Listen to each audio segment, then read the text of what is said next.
I'm Ann Wilfong with Austin Fit Magazine, and today is a cold day in Austin, making it perfect to make a hearty beef stew recipe. There's a couple things to think about before you make this recipe. The ingredients are really simple to prepare. The prep work's easy, but it does take about 2 hours to simmer on the stove, so keep that in mind when you're planning your meal. Also, I just wanted to say thanks again to Whole Foods Market for providing us with these beautiful organic ingredients.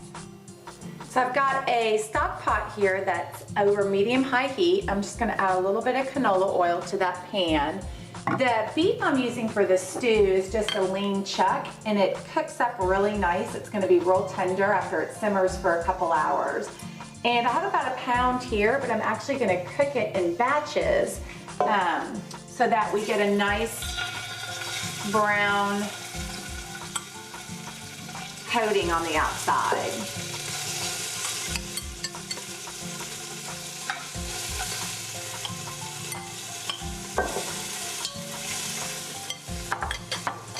Okay, I just finished browning the second batch of beef. And you can see it's got a really nice brown kind of coating on there, and that's going to help seal in the flavor.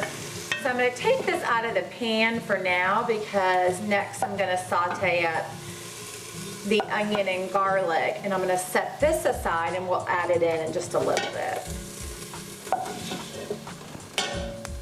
I'm going to add a couple tablespoons of flour in with the garlic and onion, and the reason why I'm doing this is because I like my beef stew to be a little bit thick.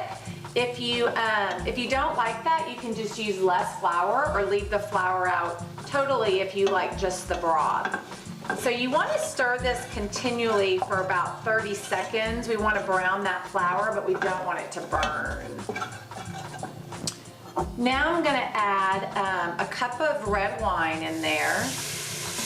And this is the last chance to scrape up any little bits that are still stuck on the bottom of the pan, because all of those are going to add a lot of flavoring. So I'm adding about 4 cups of beef stock in the pan. You could use chicken broth too, but this is going to give it more beef flavor.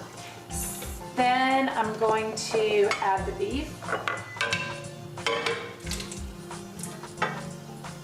and a bay leaves, and bring this to a boil, and then reduce the heat and let that simmer for about an hour and a half.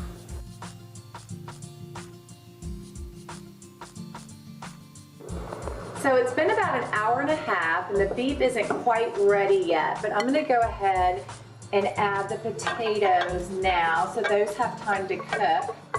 You can really add any vegetables you want to beef stew. I'm going to be adding the potatoes and carrots as well. I'm going to wait and add the carrots in about 15 minutes, as well as the grain, which is farro.